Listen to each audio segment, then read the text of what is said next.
महाराष्ट्र की सत्ता में सियासी संग्राम छिड़ा हुआ है। महायुति सरकार में इन दिनों सब ठीक नहीं है।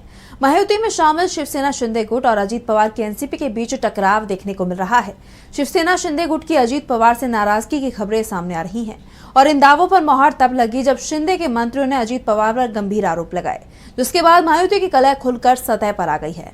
तो महायुति में कलह की क्या है वजह? क्यों अजीत पवार से नाराज हुए शिंदे के मंत्री? क्या है पूरा मामला? जानने के लिए देखिए रिपोर्ट। महाराष्ट्र में एनडीए की सरकार बनने के बाद से महायुति में घमासान मचा हुआ है। शिवसेना शिंदे गुट और अजीत पवार की एनसीपी में रार देखने को मिल रही है। दोनों गुट आपस में भिड़ते दिखाई दे रहे हैं और इस बीच खबर आ रही है कि राज्य के उप मुख्यमंत्री व वित्त मंत्री अजीत पवार ने शिंदे गुट के मंत्रियों को फंड के मामले में ठेंगा दिखा दिया है। अजीत पवार शिंदे को तवज्जो नहीं दे रही हैं। इससे शिंदे गुट के मंत्री काफी नाराज हैं और उन्होंने दादा पर साफ आरोप लगाया कि वो विकास के लिए उन्हें फंड नहीं दे रही हैं। हाल ही में मुंबई में एक बैठक हुई जिसमें इन मंत्रियों ने शिंदे के सामने अपना दुखड़ा रोया और अजीत पवार के खिलाफ अपनी आवाज बुलंद की।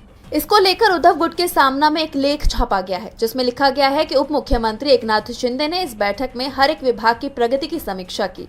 विभाग का काम किस तरह चल रहा है, कितने काम पूरे हो चुके हैं और कितने बाकी हैं, फंड की कोई समस्या या अड़चन है क्या, इन सभी मुद्दों पर जानकारी ली गई, जिस पर मंत्रियों ने साफ तौर से कहा कि उप मुख्यमंत्री अजीत पवार उनके विकास कार्यों में रोड़ा अटका रही हैं। उन्होंने अपनी व्यथा सुनाते हुए कहा कि अजीत पवार राज्य के वित्त मंत्री हैं। अगर उन्हें दादा की तरफ से फंड नहीं मिलेगा तो वो विभागीय कार्य कैसे करेंगे। इस पर शिंदे ने कहा कि जल्द ही वो मुख्यमंत्री देवेंद्र फडणवीस के सामने ये मामला उठाएंगे। ये कोई पहली बार नहीं है जब इस तरह का मामला सामने आया हो। इससे पहले शिंदे को मनाने के लिए सीएम फडणवीस ने कई ऐसे कदम उठाए थे जिसकी वजह से अजीत पवार नाराज हो गए। हाल ही में महाराष्ट्र सरकार ने एक आदेश जारी किया था जिसके तहत राज्य की सभी फाइलें सीएम फडणवीस तक पहुंचने से पहले उप मुख्यमंत्री एकनाथ शिंदे के पास से होकर गुजरेंगी।